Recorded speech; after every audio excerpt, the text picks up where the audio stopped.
everyone to Too Good to Be True. Thank you for taking the time to listen.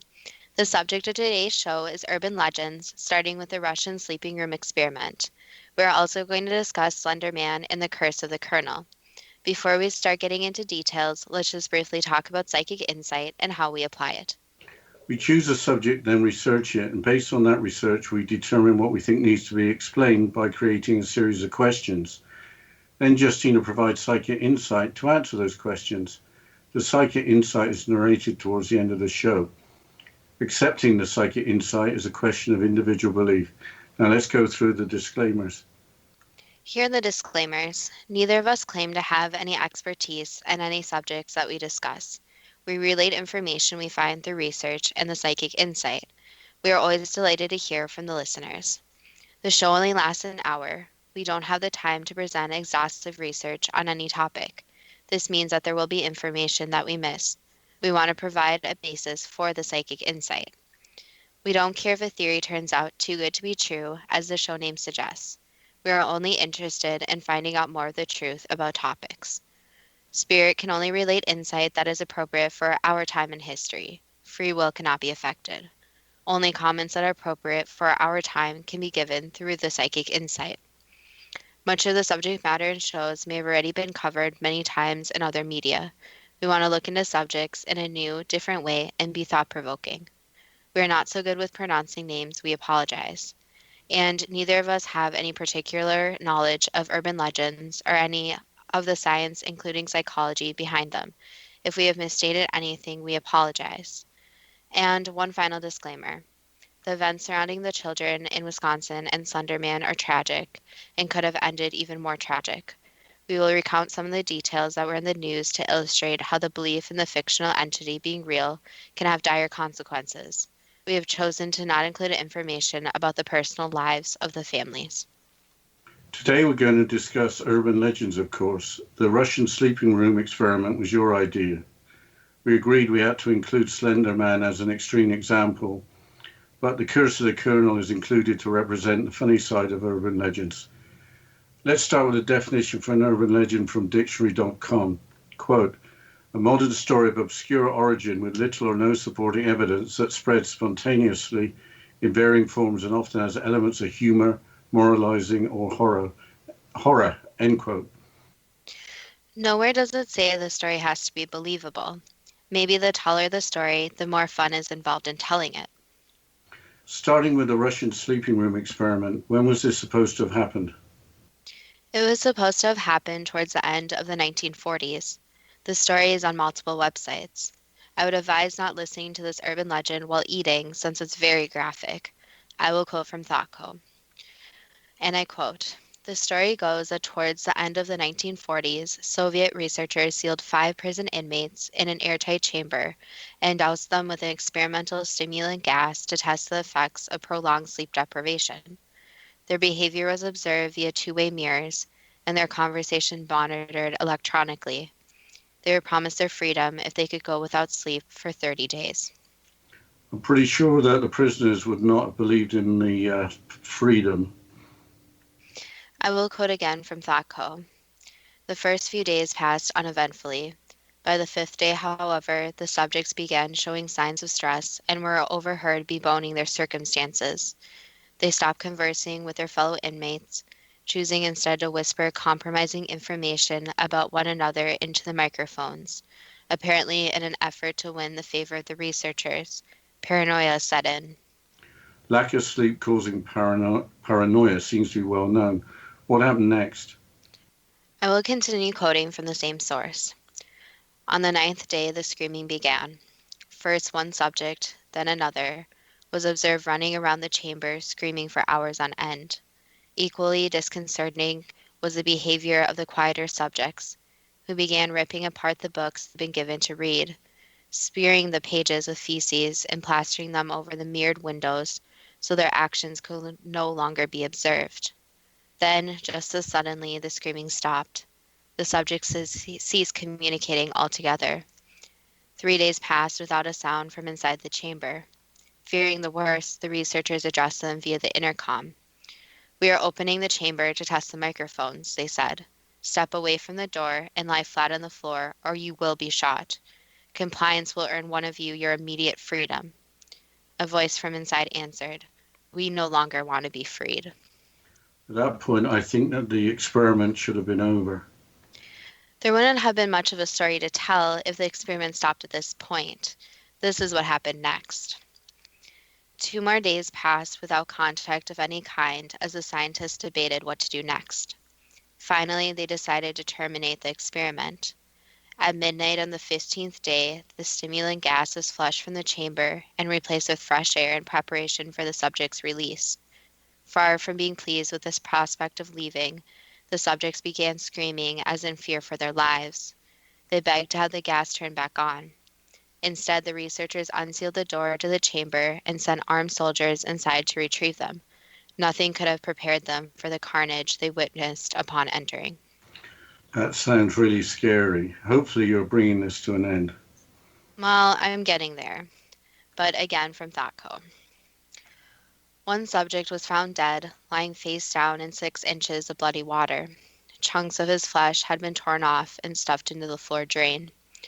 All the subjects had been severely mutilated, in fact. Even worse, the wounds appeared to be self-inflicted. They had ripped open their abdomens and disemboweled themselves with their bare hands. Some had even eaten their own flesh. The 4 who were still alive seemed terrified of falling asleep and refused to leave the chamber, again pleading with the researchers to turn the gas back on.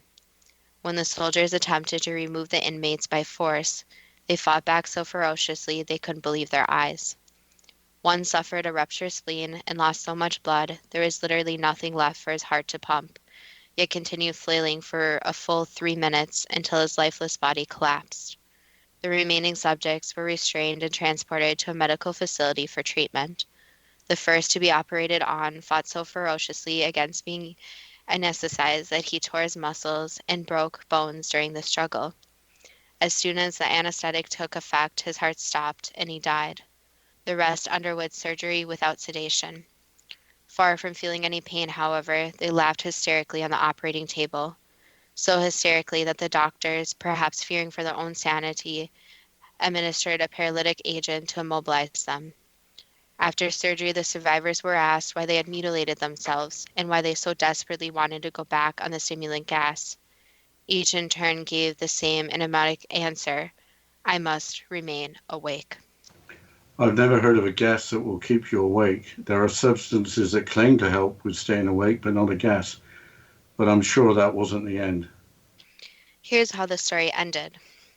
The researchers considered euthanizing them to obliterate every trace of the failed experiment, but were overruled by their commanding officer, who ordered that it be resumed immediately, with 3 of the researchers joining the inmates in the sealed chamber. Horrified, the chief researcher pulled out a pistol and shot the commanding officer point blank. He then turned and shot one of the 2 surviving subjects. Aiming his gun on the last one alive, he asked, "What are you? I must know." "Have you forgotten so easily?" the subject said, grinning. "We are you. We are the madness that lurks within you all, begging to be free at every moment in your deepest animal mind. We are what you hide from in your beds every night. We are what you sedate into silence and paralysis when you go to the nocturnal haven where we cannot tread." The researcher fired a bullet into his heart. The EEG monitor flatlined as the subject murmured these last words: "So nearly free." There may have been a grain of truth in that somewhere. I did find a true story about a radio presenter called Peter Tripp.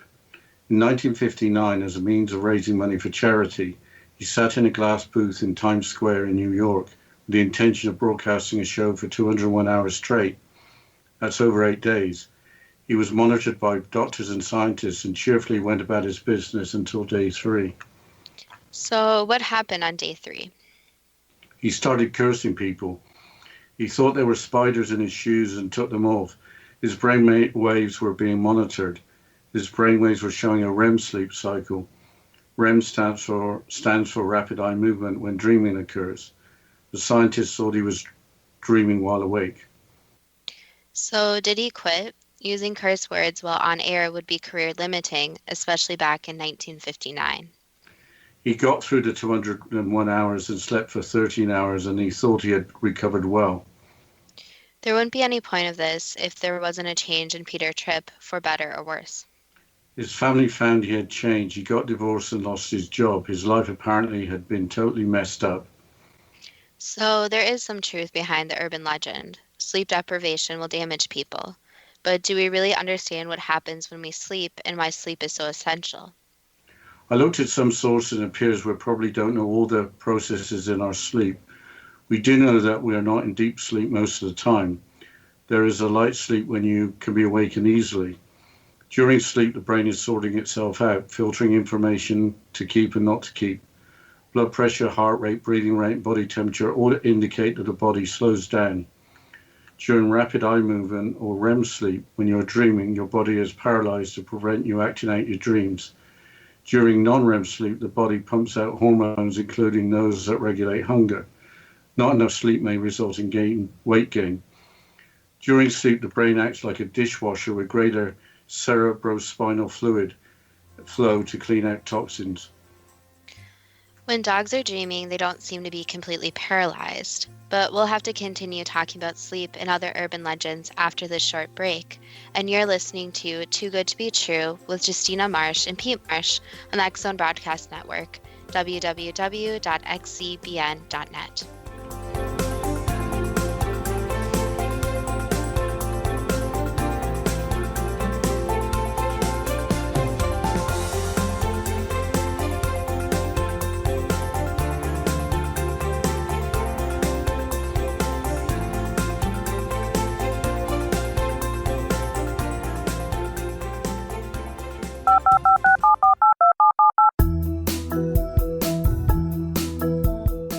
Did you know that when you're on the road with limited data or Wi-Fi, you can still listen to the X Zone Radio Show with Rob McConnell, The Science of Magic with Gwilda Wiyaka, X-1, Dimension X, Space Patrol, and every minute of the X Zone Broadcast Network by calling 213-401-0080, courtesy of Audio Now. No smartphone, app, or internet needed. It saves your data plan and it's free if you have unlimited minutes. Call 213-401-0080 to listen on any phone, anytime, anywhere. Remember 213-401-0080 for the best of the paranormal, parapsychology, and sci-fi radio programming anywhere, 24/7, 365. You have heard of the X Zone? Now watch it on Simul TV, plus 500 video games, live TV channels, free video on demand, worldwide, and more. Does this sound like tomorrow's television? Well, it is, but you can have it today, right now. It is Simul TV. Simul TV offers what the others only wish they could provide. 15 exclusive channels like X Zone, sci-fi, and horror. We are worldwide. No other provider offers that. 500 built-in video games. No need to have an extra expensive system. We have them included. Free video on demand. Live streaming events from around the world. Interactive online network, and much more. Tomorrow's TV today. Simul TV. Sound too good to be true? Well, it's not. You can have Simul TV today. Sign up at simultv.com. Do it today.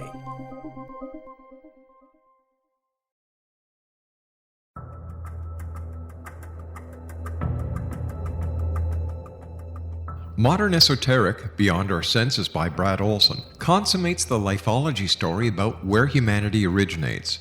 It is the lost continents, the primitive wisdom, the mythos of creation, and the rethinking of ancient history as we are taught in academia. There is much more to the story than what we have been told. As this is the first book in the Esoteric series, Modern Esoteric starts at the beginning of time and accelerates up to this modern age. Future Esoteric is book 2 in the series and takes a forward-looking position ahead of today with an open and honest examination of the ET issue and various unexplained phenomena. To discover the writings of author Brad Olson, visit www.bradolson.com. That's www.bradolson.com.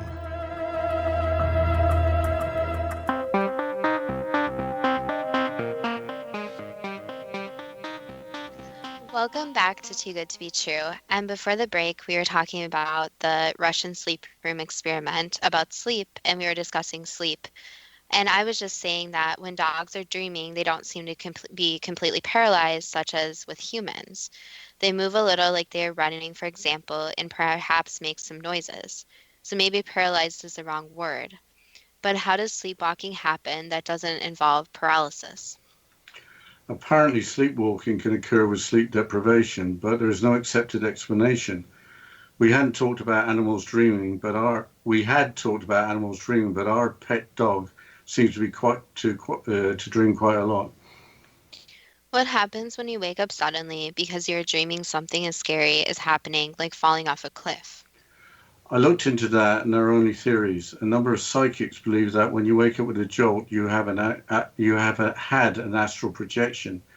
Here is a description from psychic Tana Hoy's website. Quote, when you astral project, your astral body, an exact energy replica of your physical body, travels and explores the world, leaving your physical body behind.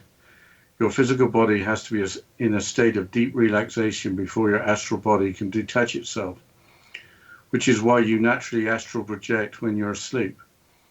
When you when your astral body successfully detaches itself from your physical body, you're able to go through walls, visit faraway places in an instant, and even meet angels, spirit guides, and the souls of those who have passed away. End quote. The description goes on to say that you probably won't remember the experience. That sounds a bit like dreaming. What is the difference between astral projection and dreaming? Tanahoy's website provides an explanation. Quote, when you're dreaming, your subconscious mind processes thoughts that are already in your consciousness, such as memories, desires, wishes, and repressed emotions. For example, when having a lucid dream, you're aware that you're dreaming. You're able to control what happens in your dream. But when you're astral projecting, your consciousness actually leaves your body to go someplace else. End quote. I've read that in astral projection there is a silver cord that attaches your spirit or consciousness to your body. When you wake up suddenly, your spirit has returned abruptly with the cord snapping back. Some psychics, including Tanya Hoy, believe that you can train yourself to remember astral projection and also to dream lucidly when you're in control of your dreams.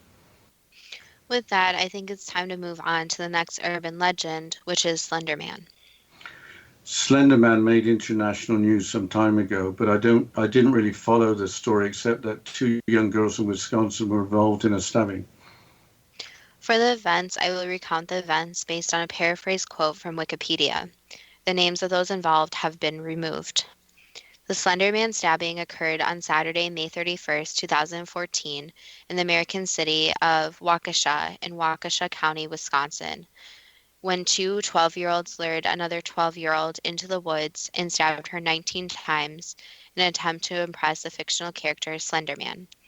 After being stabbed, the victim crawled to a road and lay on the sidewalk, where a cyclist found her and called 911. She was rushed to a hospital, at which point she was 1 millimeter away from certain death, according to the criminal complaint. The victim recovered after being hospitalized for 6 days. During the resultant legal proceedings, both perpetrators were ultimately found not guilty by reason of insanity. One was committed to 25 years in a state mental institute, while the other was sentenced to 40 years in a mental institute. The sentences were handed down only recently. So the two perpetrators wanted to kill just to impress a fictional character. The character must have seemed entirely real to them to attempt murder. Besides avoiding certain death by a millimeter, I think we have to mention that the victim's survival was completely against the odds. The sidewalk that she was found on was closed to the public. But who or what is Slender Man and what is the connection to the two girls? Here's a quote from Wikipedia, same article.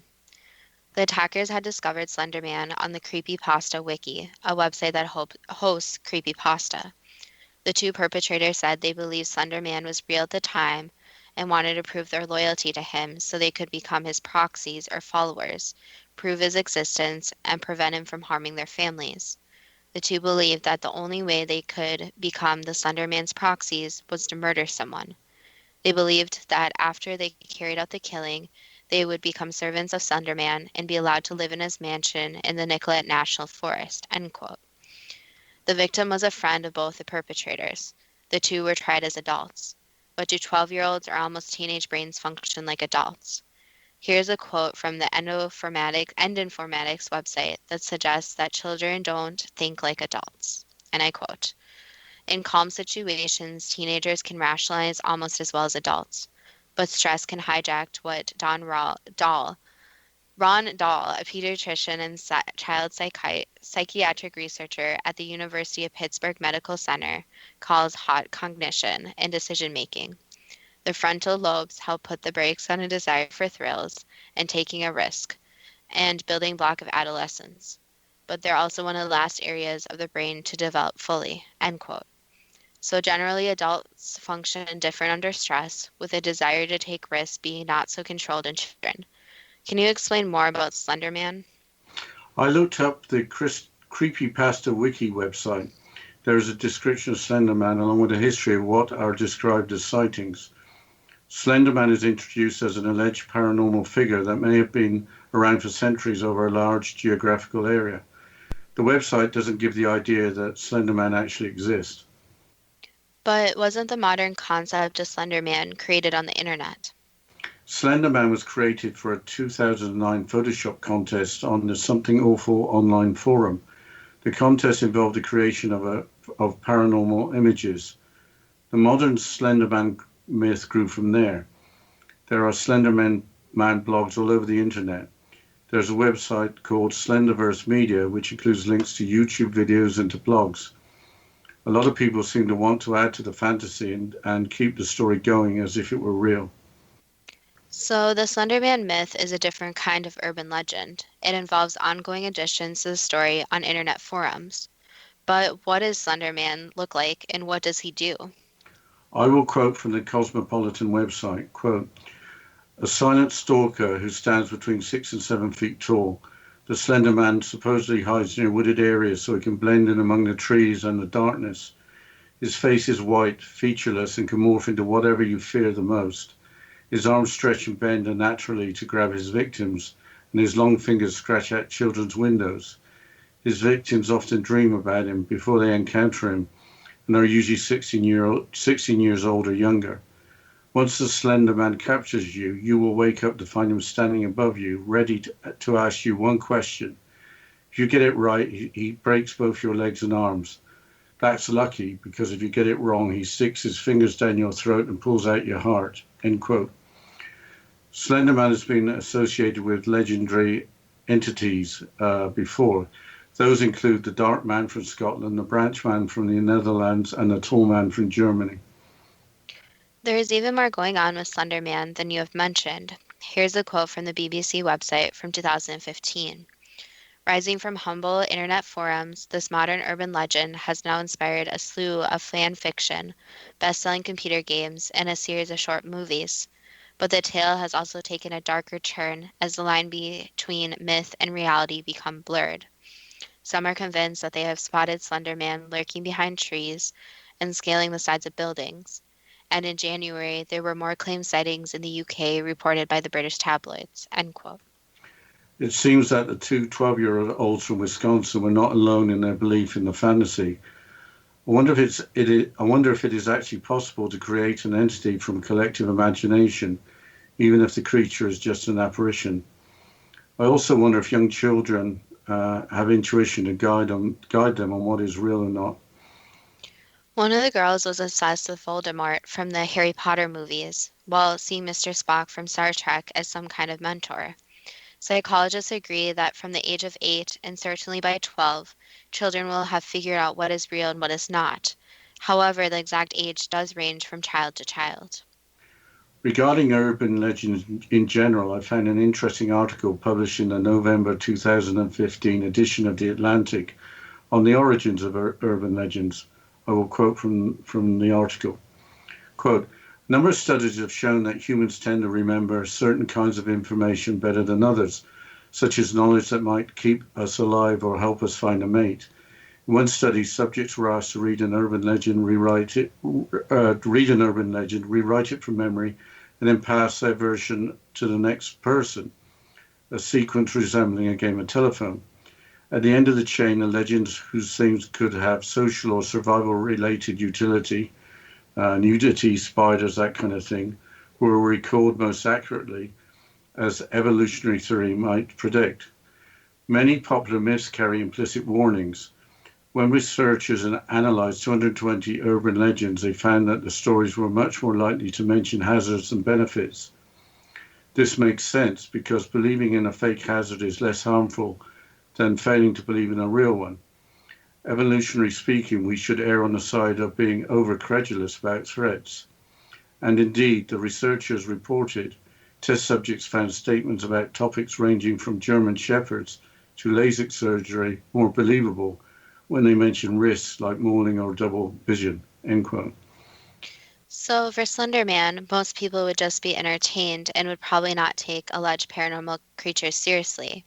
Apparently, because the urban legend of Slender Man was so creepy, it had more than survived. But we'll have to talk about our next urban legend, The Curse of the Colonel, that's not such a creepy story, after this short break. And you're listening to Too Good to Be True with Justina Marsh and Pete Marsh on the X Zone Broadcast Network, www.xzbn.net.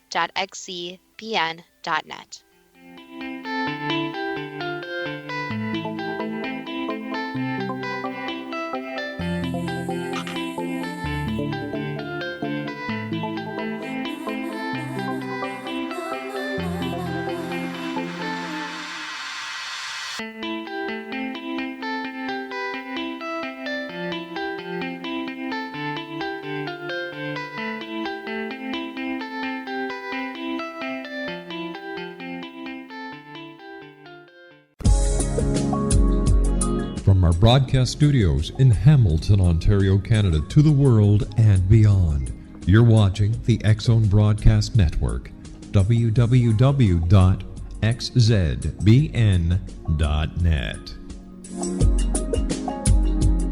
AVS Media Demo.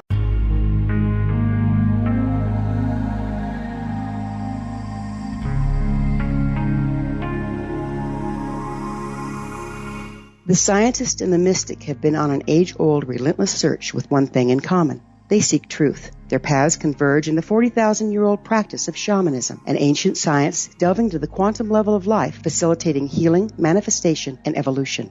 I'm Gwilda Wiyaka, the founder and director of Path Home Shamanic Arts School, a unique Colorado State-certified occupational school training shamanic practitioners and teachers. We also provide classes for empowering personal lives through shamanism. Our certification classes are in week-long segments enabling international participation, and online classes and long-distance shamanic healing sessions are available. Come discover the science of magic in the limitless world of shamanism. www.findyourpathhome.com.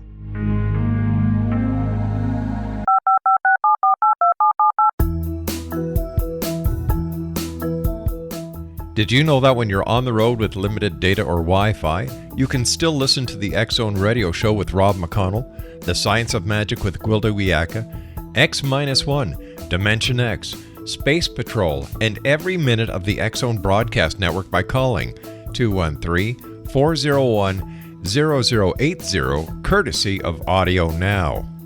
No smartphone, app, or internet needed. It saves your data plan and it's free if you have unlimited minutes.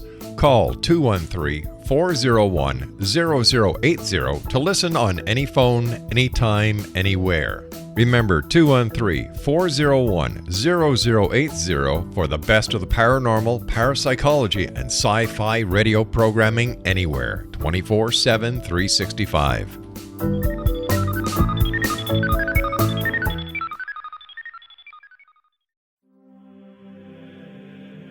Rob McConnell here, presenting an overview for Nicholas Paul Jennings, author of a fascinating book, Amen. It presents facts revealed by Egyptologists, facts that enable us to understand why Amen is the beginning of creation of God. It provides recommendations for religious leaders of the major religions to unify their beliefs and teach the Word of God. Love one another. Amen informs people how mankind conceived God.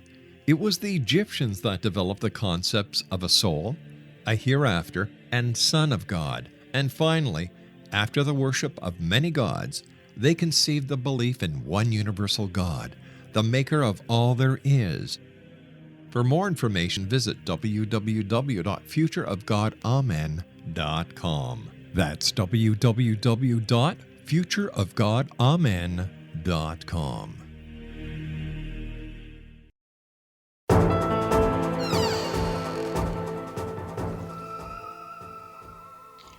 Welcome back to Too Good to Be True. And before the break, we were discussing the urban legend of Slender Man. But let's transition to a not so creepy story or urban legend about the curse of the Colonel. Yes, the curse of the Colonel is a much lighter subject. Here's a quote from Wikipedia. Quote, Curse of the Colonel refers to an urban legend regarding a reputed curse placed on the Japanese Kansai-based Hanshin Tigers baseball team by deceased KFC founder mascot Colonel Harlan Sanders. The curse was said to be placed on the team because of the Colonel's anger over the treatment of one of his storefront statues, which was thrown into the Dotonbori River by celebrating Hanshin fans following their team's victory in the 1985 Japan Championship Series. As is common with sports-related curses, the curse of the Colonel was used to explain the team's subsequent 18-year losing streak. Some fans believed the team would never win another Japan series until the statue had been recovered. They have appeared in the Japan series 3 times since then, losing in 2003, 2005, and 2014. Comparisons are often made between the Hanshin Tigers and the Boston Red Sox, who were said to be under the curse of the Bambino until they won the World Series in 2004. The curse of the Colonel has been used as a bogeyman threat to those who would divulge the secret recipe of 11 herbs and spices that result in the unique taste of the chicken, end quote. So, did they ever get that statue back? Yes, they did. Here's another quote from Wikipedia. The Colonel was finally discovered in the Dotonbori River on March the 10th, 2009.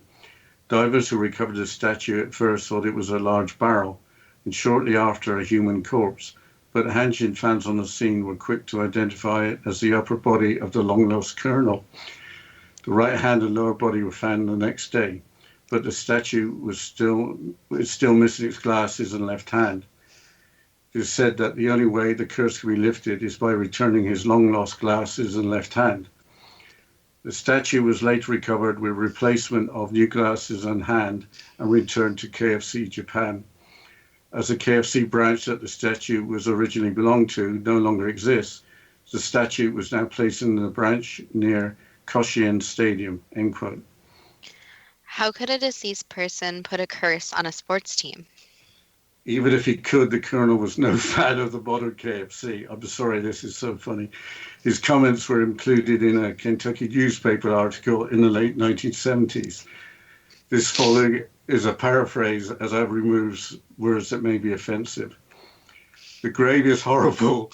They buy tap water for 15 to 20 cents a 1,000 gallons. They mix it with flour and starch and end up with pure wallpaper paste. And I know wallpaper paste because I've seen my mother make it. There's no nutrition in it. They ought not to have been allowed to sell it. Crispy recipe is nothing in the world but fried dough balls stuck on some chicken. Well, I'm glad you removed the offensive words from that, but that's an interesting part about this urban legend is the curse. In general, can curses be taken seriously? Maybe a curse can become a self-fulfilling prophecy. The baseball players might have been aware of the curse, with some perhaps believing subconsciously that they can't win. Part of winning must be in believing you can actually win. Did you check out if curses are real? I was surprised. Apparently, a lot of people believe that curses are real, with some spending money in the hope of getting a curse lifted. I wonder what you should do if you believe that you've been cursed. Maybe it's just a matter of not believing in the curse and not fitting normal life events into the curse. Curses may be like a placebo effect. If you believe in something, there may be consequences that are real. If you think that the unknown pill is real, for example, your symptoms may improve, even if it's a sugar pill. But did you find any scientific evidence to prove curses can be real or are all in the mind? Scientific evidence either way seems to be hard to find, but I found some scientific analysis for the Oscar curse. What is the Oscar curse? There may be more than one, but a popular belief is that that women awarded the Best Actress in the Academy Awards are doomed to suffer in their personal lives. Here is a quote from their website, New Republic, from 2015. Quote, in a new paper in the journal Organizational Science, Michael Jensen, a professor at the University of Michigan's Ross School of Business, and Hee Yoon Kim of the National University of Singapore used statistical analysis to examine the consequences of winning an Academy Award on actors' careers and personal lives. They found that an Oscar win or nomination had a positive effect on actresses' careers, and contrary to what proponents of the Oscar curse would suggest, actually makes them less likely to get divorced. End quote. Maybe people are more aware of bad news and don't consider the good news, as usually good news doesn't get reported.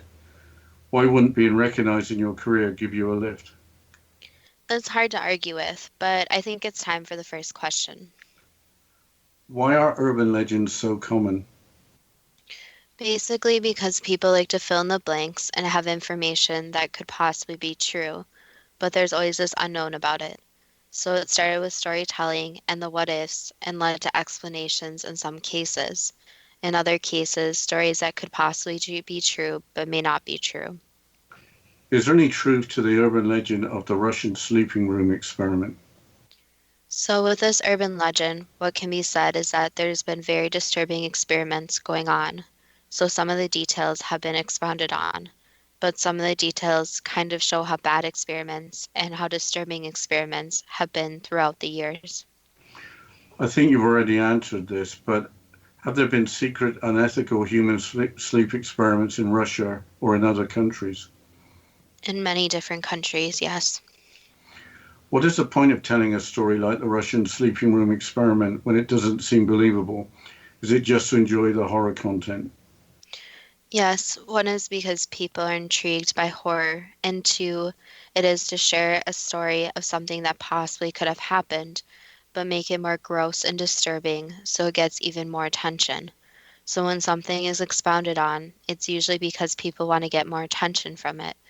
And it's very hard since real life experiments, if they were written exactly about, a lot of them are very disturbing and unbelievable.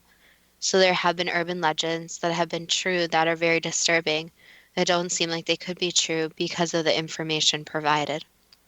Why do people enjoy experiencing horror? It basically is, again, tapping into the unknown, and people get kind of a thrilling sensation from horror movies, reading horror. So it is almost as a person going on a roller coaster to get that thrill, but instead they are doing it through the genre of horror. Was Peter Tripp dreaming while awake during day 3 of the 8 days without sleep? Yes, Why did Peter Tripp's family think he had changed after staying awake for charity for 8 days? because he did change. So it is very important for humans to get sleep. And when they don't get sleep, it really does mess with their psyche and basically their whole physical and mental capacity. Why did Peter Tripp lose his job and get divorced? Would it have happened anyway? That's a difficult question since that goes back into the what ifs of his life path and his choices. So, yes, his choices led to that happening, but it would have happened in a different way if he wouldn't have participated and not sleeping. So, the answer is yes, it probably would have happened anyway. It would have just happened differently. What can we learn from the life of Peter Tripp when his life changed for the worse after sleep deprivation? That it's not very smart to push your body to the limits. So, yes, some experiments are done in the name of science and medical reasons, but others are done that aren't so smart. So it even goes back to stories like when people drink too much water, end up very ill or even in death. So it's not smart to push your body to the limit and listen to your body. Your body needs sleep. And yes, some people will not sleep for 24 hours, 48 hours, but people should not push their body to the extreme. And sleep is very important, especially for the brain and brain activity. So it's never advised to go very long hours without sleeping. Is mankind's current understanding of sleep correct, or is there significantly more to learn? There's a lot more to learn. So what has been researched and discovered so far is true, but there's also more studies that can be conducted with brain activity, and especially brain activity in people that have different sleep patterns. So it's not known yet why some people need, let's say, 4 hours of sleep, while others might need 12 hours.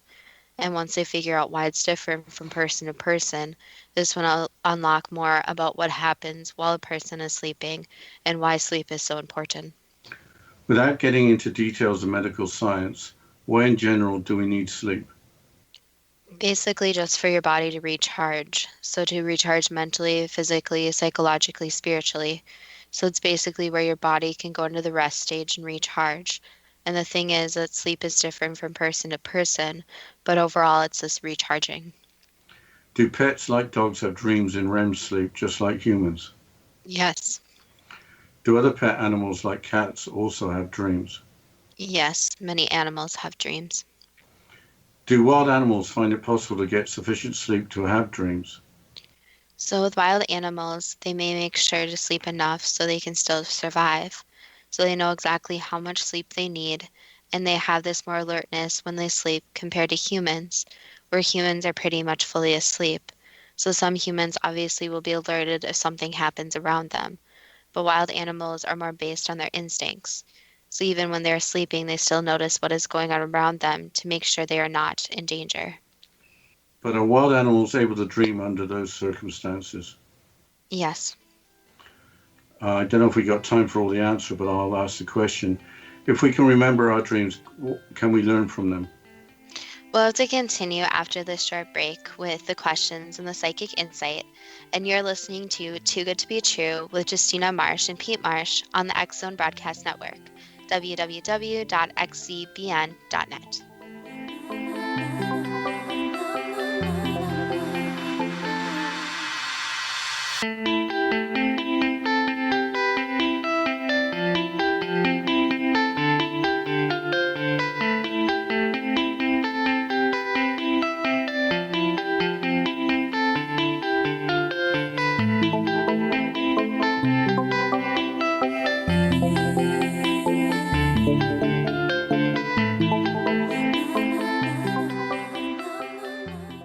You have heard of the X Zone? Now watch it on Simul TV, plus 500 video games, live TV channels, free video on demand, worldwide, and more.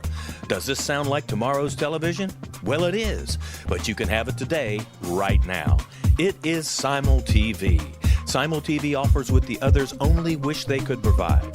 15 exclusive channels like X Zone, Sci-Fi, and Horror. We are worldwide. No other provider offers that. 500 built-in video games. No need to have an extra expensive system. We have them included. Free video on demand. Live streaming events from around the world. Interactive online network, and much more. Tomorrow's TV today. Simul TV. Sound too good to be true? Well, it's not. You can have Simul TV today. Sign up at simultv.com. Do it today.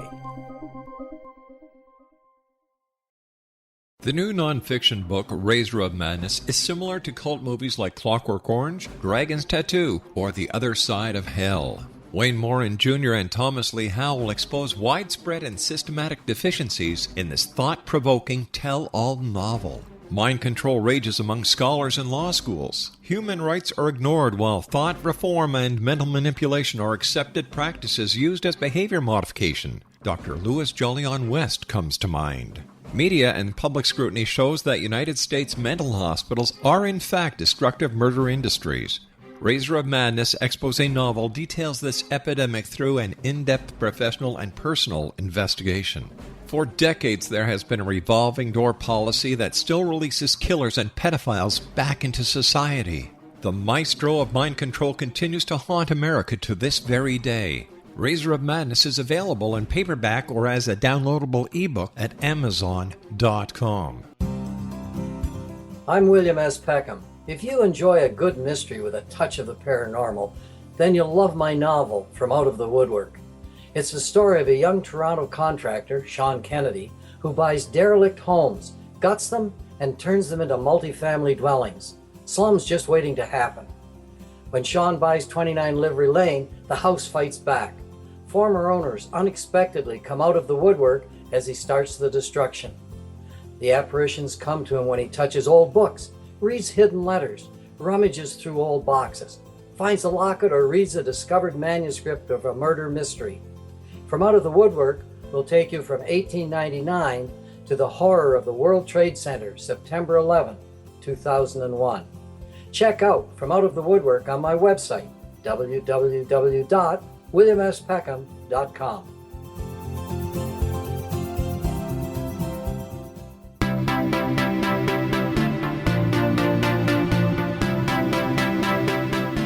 Welcome back to Too Good to Be True. And before the break, we were going through the questions and the psychic insight answering those questions. So, Dad, can you please repeat the question you asked before the short break? Sure. If we can remember our dreams, can we learn from them? Yes and no. So, the problem with the dream studies and studying dreams is that some people look way too much into the dreams. So, there are some dreams that are just human dreams where people are getting different experiences off their chest, just dreaming about random things, while other dreams actually have messages. So, the advice is yes, you can study your dreams, but don't look too deeply into it. Why isn't sleepwalking understood? That needs more study of the brain and the brain activity of people who sleepwalk. Why do people sleepwalk? Usually it's because their physical body doesn't realize completely they're sleeping and wants to perform normal activities, so there's a disconnect. Is there such an experience as astral travel during sleep? Yes, Can a person's consciousness astral travel anywhere? the energy in the soul can travel wherever it pleases. Is the soul attached to the physical body by a silver cord? That's a complicated question, but it's attached in a way that can be thought of as a silver cord. Does waking up with a jolt involve the soul snapping back into the physical body? That's again complicated since it depends on situation to situation. So yes, it happens sometimes, but other times it's because the body is just waking up suddenly. Why aren't dreams usually remembered? It's this disconnect where you're sleeping where it's not just relevant for your conscious mind to remember while waking up. You can think of it this way, as your dreams being different books in the library, and the important dreams will be the library books you can reach while the other books are still there, but they're just in the back and covered in dust and are not as reachable. So those dreams are still in your mind, they're still buried in there. But your mind figures out that they're just not relevant for you to remember when you wake up. So your brain is very complicated, where the memory and the whole memory system is based on what's relevant and what the conscious mind needs to remember. Can lucid dreaming be learnt? Yes. Changing subjects, how could a fictional character such as Slender Man be so real to impressionable minds? The problem is with fictional characters is that in some people's minds they actually become real. So that's a disconnect between what's real and what's fake. And after someone is exposed to some fictional character over and over and over again in their mind, it does become real. For example, let's take Santa Claus. So young children obviously believe in Santa Claus. When they get older, they realize there's no possible way that Santa Claus could be real because they have no physical proof. Same with fictional characters. In their head, this fictional character is real even though there is no physical evidence. But they still hear stories or see images, so in their mind it's real. So especially with children that are younger, it's very easy for them to believe in things they don't have physical evidence for. Is Slender Man based on any of the legendary characters, the Dark Man, the Branch Man, or the Tall Man? Vaguely based on, but more of just a creation of someone's imagination. Why are so many people, especially younger people, attracted to the Slender Man stories? It's just how, like adults are attracted to horror movies. It's something unknown and creepy and interesting for them to follow. Why do people add to the stories of Slender Man? Because it's fun to keep that ongoing and the story ongoing. So it's just like how people read different creepy stories or watch different creepy videos. They want the story to keep going on and on. Why is Slender Man so viral with computer games and short movies? Because it's a combination of what adults made and children. So especially the games that Slender Man is present in, both have adults and children. And so in a way it's a combination of those two worlds coming together. How could the British press report that people experience sightings of Slender Man? Can imagination be perceived as reality? Yes, so there are many cases where people believe something's real when it's actually not. Does intuition develop in a person only as they get into adulthood? No, children have intuition too. What can we learn about the tragic circumstances in Wisconsin in 2014 when fantasy crossed the line into the reality of attempted murder? So, this is a hard question to answer since it's very situational. But the thing with media and games and the fictional world is that when children are younger or even teenagers, until they even reach their 20s or 30s, they need some type of guidance. So that guidance doesn't always come from the parents, but also comes from teachers, any adults in the children's lives. So in a way, it's the responsibility of adults to make sure they guide the children. But with that said, there's always going to be incidences that children hide from their parents and that parents have no clue about or the adults in their life. So the best advice they can be given for this is to try and monitor what children are exposed to, but also encourage them and support them in how they want to learn, but also make sure that this fiction does not cross into reality and that fantasy does not become real. Can urban legends be helpful for people to avoid bad situations in their lives? Yes, there are many urban legends in many cultures that have helped children, even adults, with situations, and also create this feeling of what's good and what's bad and how to make the right choices. Is it possible that an entity can be created by the imagination of an individual or the collective imagination of a number of people? Yes, it's very possible. Would such an entity have intelligence? No, so this goes back to the brain and how hallucinations can occur. So in that group of people's minds, the hallucination is very real, and now that becomes the reality. Well, for the people around them, that's not the reality. So it becomes very complicated, where in that group of people, the entity is very, very real to them, but it's not real in the physical world. So you can think of it kind of like a hologram where the people around can see that it's not real, while the people that created the reality where the hologram is, it's very real to them. Changing the subject, is there any truth in the urban legend, The Curse of the Colonel? No, Can someone who has passed on curse any of the living? that's not possible. Someone who has passed on is already passed and is not concerned about doing something negative to other people. Can a curse become a self fulfilling prophecy in the manner of the placebo effect? Yes, they can. At the time, did the baseball players really believe they could win any of the three championships, or did some think about the curse of the Colonel? They had a doubt in their heads, and some of them lost their confidence and kept thinking, what if the curse is actually real?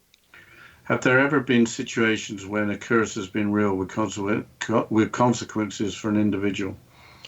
So, this again becomes complicated because in some cultures there are different witches and curses, and not to fully go into it, but yes, sometimes there are different situations that could be real.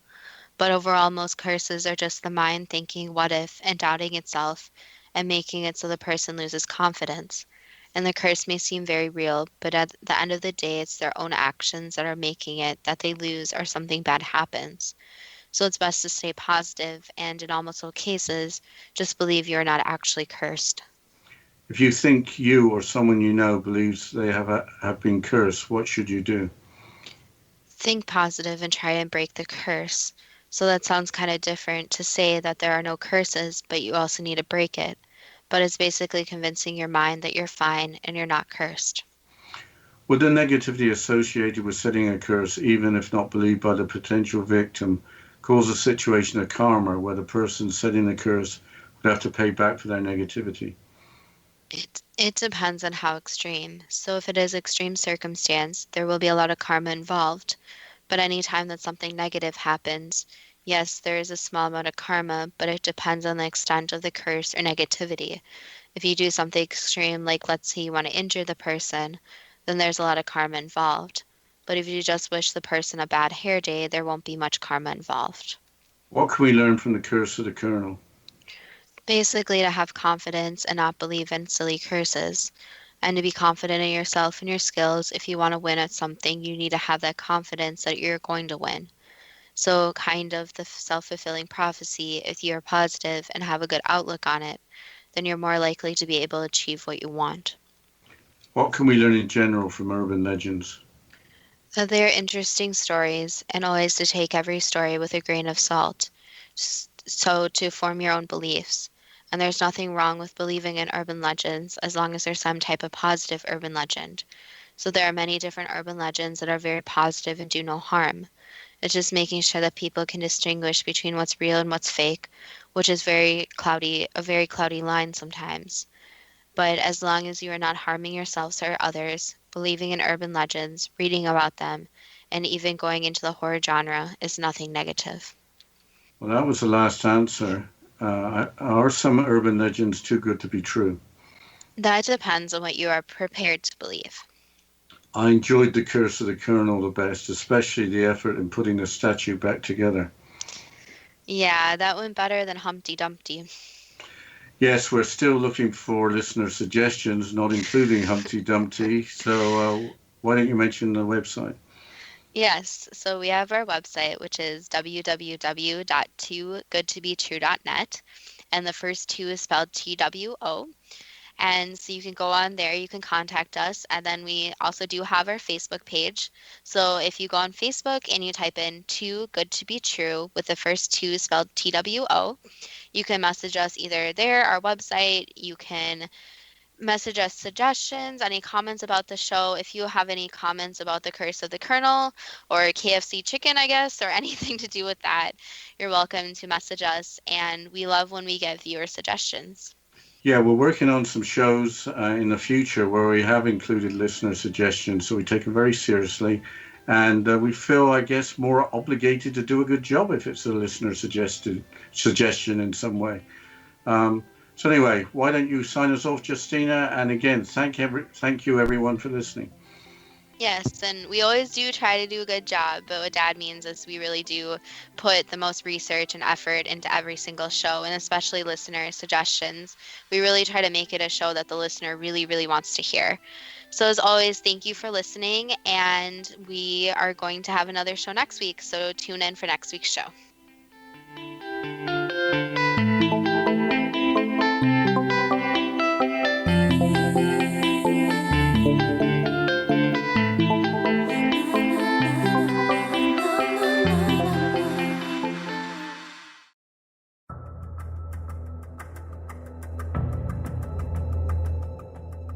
Modern Esoteric, Beyond Our Senses by Brad Olson, consummates the lifeology story about where humanity originates. It is the lost continents, the primitive wisdom, the mythos of creation, and the rethinking of ancient history as we are taught in academia. There is much more to the story than what we have been told. As this is the first book in the Esoteric series, Modern Esoteric starts at the beginning of time and accelerates up to this modern age. Future Esoteric is book 2 in the series and takes a forward-looking position ahead of today with an open and honest examination of the ET issue and various unexplained phenomena. To discover the writings of author Brad Olson, visit www.bradolson.com. That's www.bradolson.com.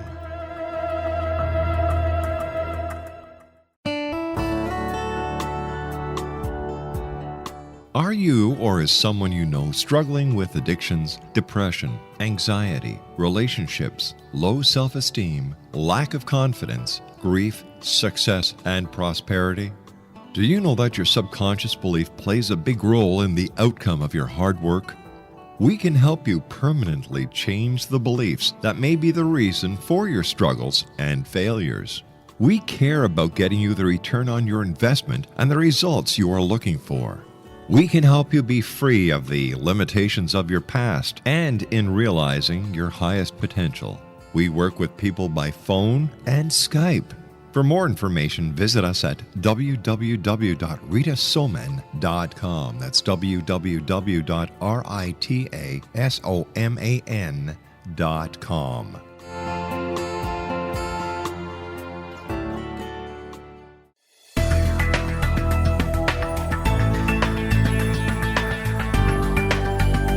Do you think you have energy problems in your home? Do you feel better when you're away than when you're home? Joey Korn is a global leader in the world of dowsing who specializes in personal energy clearing and space clearing. He can help you create an ideal energy environment in your home no matter where you live in the world. Learn about his remote spiritual house cleaning services and much more at www.dowsers.com. You can get Joey's book, Dowsing, A Path to Enlightenment, as well as other dowsing books and tools, Kabbalah books, and Walter Russell books. Joey's work is really amazing. Go to dowsers.com right now. That's DOWSERS.com, or call 1-877-DOWSING. That's 1-877-369-7464.